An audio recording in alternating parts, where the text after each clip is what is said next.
Hello, everybody. I'm grateful. It's a pleasure. My dream was to become a producer. I'm really envious of the people here because ever since I was young, I wanted to be someone who appears on TV.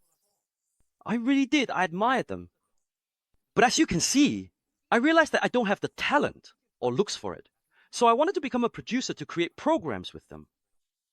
But looking back, I don't think I've ever taken any action to become a producer. I just simply dreamed about it.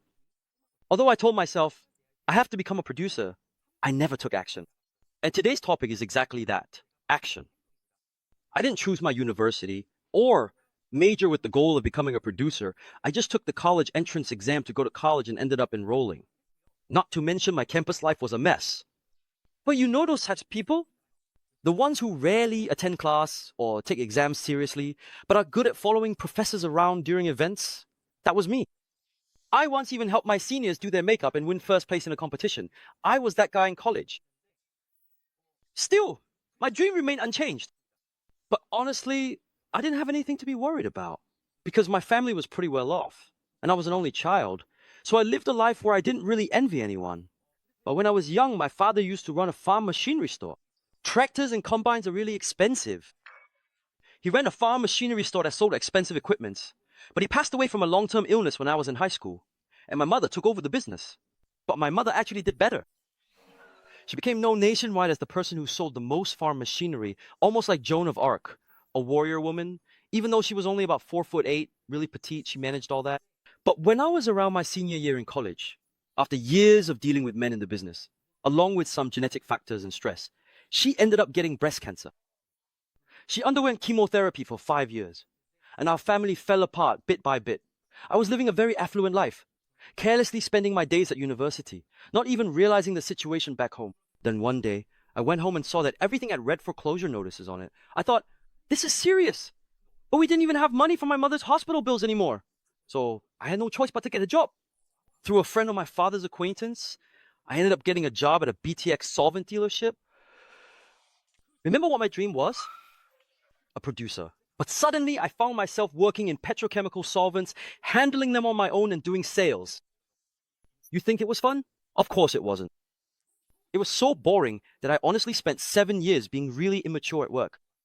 So for 7 years, people said this to me. Kim, you're sharp, but you aren't so passionate. That's how I lived for 7 years. Until I was 33. But I didn't have anything I could do. I had no skills and no money.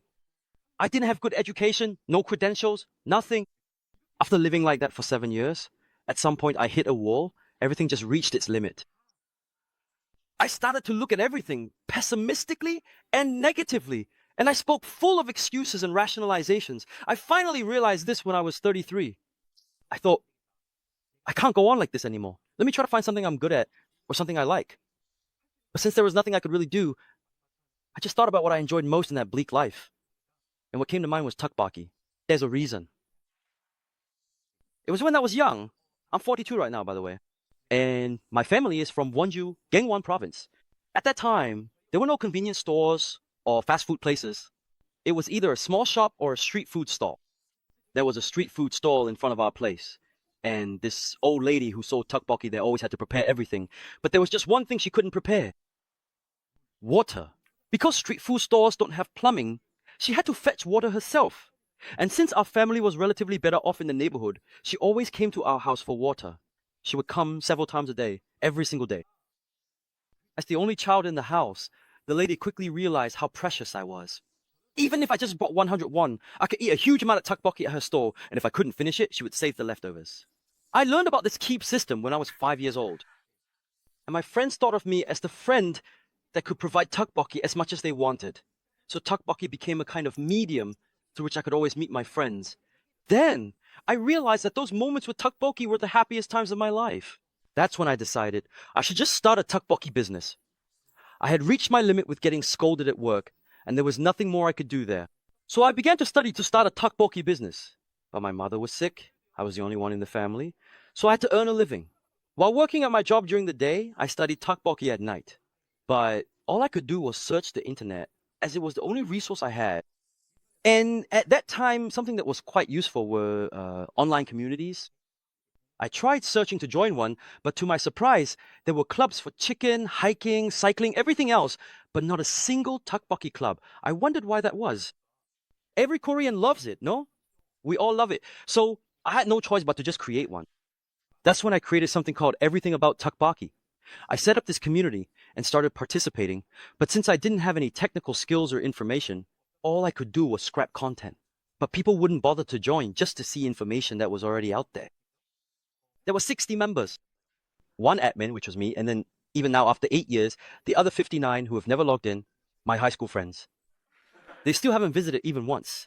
So it was just the 60 of us running the tteokbokki cafe, and in a way, this was the first ever thing that I did for myself out of desperation. In 33 years, for the first time, I thought, I need to create something for myself, for my tteokbokki business, and for me. That was the tteokbokki cafe I made. This was the first thing I ever did for myself. Because I was desperate. For about 6 months, I kept collecting information on my own. But not a single person joined. But then, one day, something that would change my life happened. A company was hosting a tteokbokki contest with a prize of 1 million won. But who am I? I'm the president of the tteokbokki club. For 6 months, I was the only one doing roll call every day. But still, I am the president of the tteokbokki club. So I called them and had my seat reserved. When I got there, they were like, "Oh, the tteokbokki club president is here. Please come in." It was a Saturday, but I went anyway. I wore the suit I always wear to work, bought a camera, and took some photos. And even the company president came by to greet me. The CEO came to say hello, and the head of the strategy headquarters came and asked if I was the president of the tteokbokki club. When I said yes, he suddenly asked me to be a judge. This is something I heard later, a few years after the fact, but apparently, the company spent an enormous amount of money to hold this competition to promote tteokbokki, but not a single reporter showed up.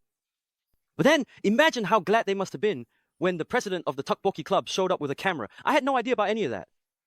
At that moment, I suddenly had a misconception.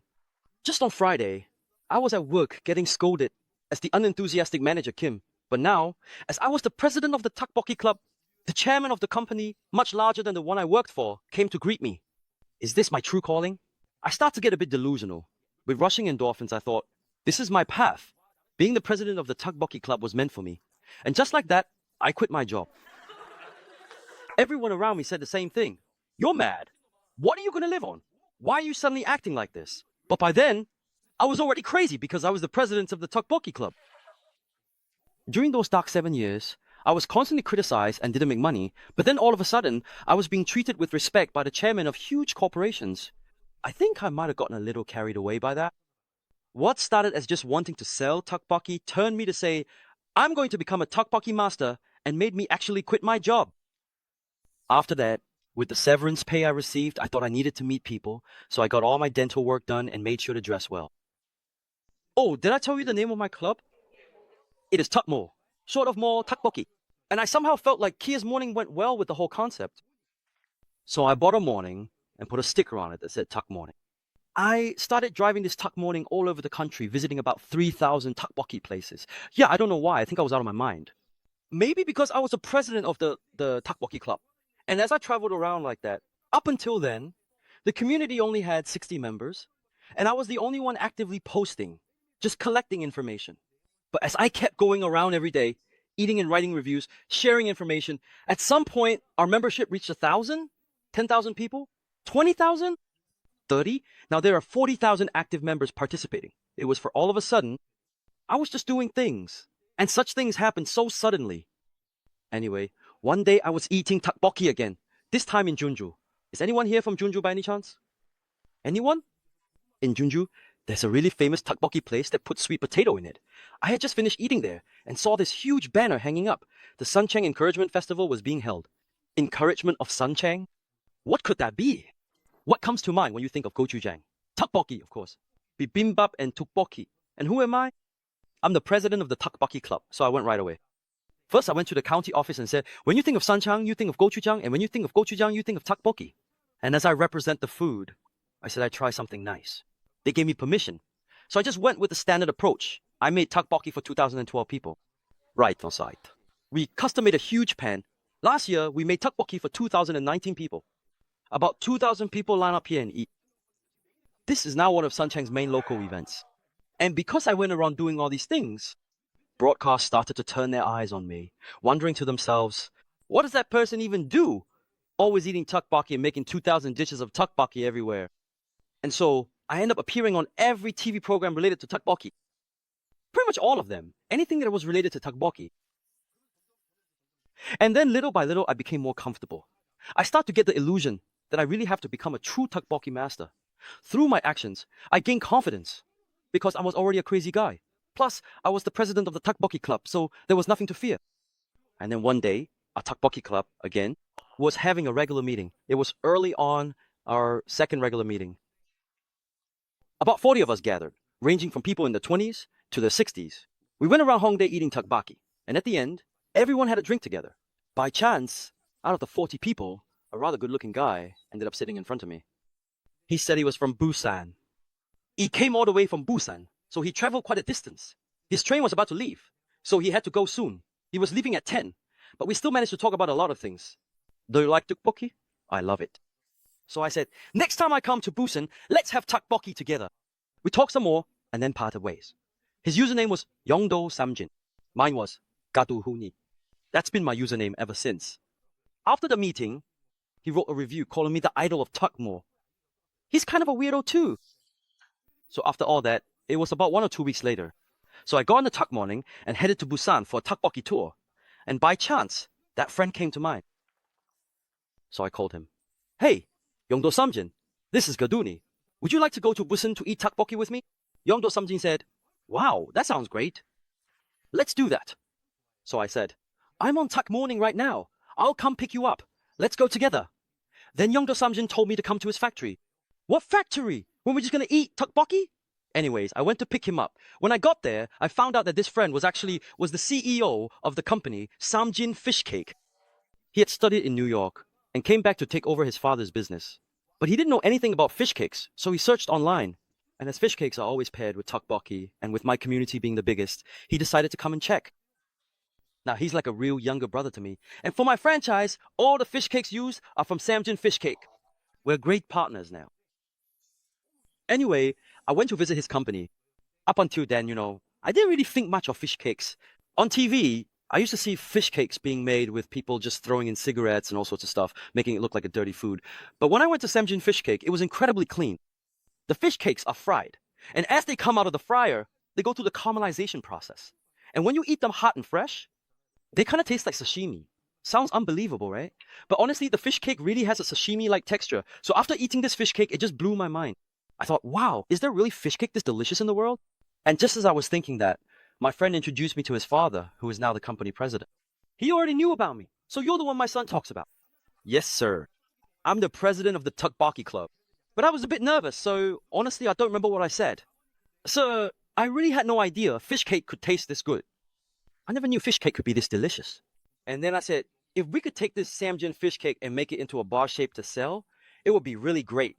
As soon as I said that, the chairman suddenly said, wow, aren't you a passionate young man? Just 6 months ago, I was nothing but trash. But suddenly, wow, that's when I realized that I hadn't been taking action all this time. So I made that fish cake bar that was discontinued now and made a ton of money from it. I built up some wealth, accumulated some capital, and people from sausage factories and fry factories also joined the community and got to know me. I was overflowing with confidence. There was nothing I was afraid to try. Then one day, a thought suddenly crossed my mind. I want to become a legend of tteokbokki, but tteokbokki is an item that only exists in Korea, right? But what if I take this overseas? Could it succeed? And then, if I do become a tteokbokki legend, I'll be Korea's #1 master. But if people all over the world come to know tteokbokki, wouldn't I become the world's #1 master? So I started studying tteokbokki and even thought about it overseas. But then I realized, tteokbokki won't work. Why? When I went to China, I saw something peculiar. Have you ever tried stinky tofu? Well, I actually couldn't. I wanted to try stinky tofu, but I failed on my way to buy it because the smell was just too strong. So I thought, this isn't for me. And just as I was about to give up, I saw a Chinese couple eating stinky tofu. They finished eating it and then kissed each other right there in the park. They say it's actually okay once you try it, but I failed just trying to buy it. That made me come to a conclusion that even though tteokbokki is a really familiar food for us, people overseas probably won't like it. So I even went to America and tried making it for them. But surprisingly, Friends there could handle spicy food. They actually enjoy it. But they wouldn't eat the rice cakes. The chewy texture was something they find not so pleasing. In fact, those long rice cakes at my franchise were made considering those points. But then, I couldn't just travel around the world making it for everyone. People overseas who have never heard of tteokbokki should rather be able to make it themselves. So I thought, let's create a self-service system that doesn't require a chef. Next, although it's a snack for us, I wanted to create a family restaurant where anyone, regardless of age or gender, could enjoy. That's why we decided to make it so that men and families could all come, and that's how DooKKi was born in such a fun way. Currently, in Korea, we have about 250 locations. First of all, we are present in all Southeast Asian markets. Currently, we have opened about 70 locations there. So every time I go abroad, I post photos of tteokbokki or snapshots of our crew's daily life on social media. It's been exactly 5 years now. It's been 5 years. But what kind of person was I 5 years ago? 5 years ago, I was Manager Kim, someone with a bit of sense, but no passion. But in just 5 years, thanks to the Korean wave led by BTS, I've become a patriot who promotes Korean tteokbokki to the world. Last year, we won first place in Taiwanese restaurants. Overall, a breakthrough. I beat out all the Italian and Japanese restaurants and took first place. In Vietnam too, the average wait time in our place is 2 hours. That's how popular tteokbokki has become. So they call me a patriot, and it's only been 5 years. When you take action, everything changes. Now I have another challenge to take on. When we open in the US, I'm going to advertise in Times Square right away. That's photoshopped. I'm real though. I've actually been there too. The display above is photoshopped. That's how I'm going to advertise. I'm not doing that ad for the money, it's for the symbolism. I'm going to advertise like that. If there's something you need in your life, you should act on it right away too. After you decide what you want to do, I'll give you a quick tip about it. It took me 5 years to grow this much. Start writing out your bucket list for what you want your life to look like in the next 10 years. Then do the same for 5 years from now. And for 1 year from now. Next, write down everything you want to do within the next month. Don't overthink it, because if you do, it'll just give you a headache. After you've written it, as you start acting according to what you wrote, at some point when you look back at your list a month later, you'll see, oh, I did this, I didn't do that, I did this. As these things start to become clear, after a year, 2 years, or 5 years have passed, you'll definitely have become someone who has grown tremendously. I hope all of you become even greater people through your amazing actions. Take action right now, this very moment. Thank you.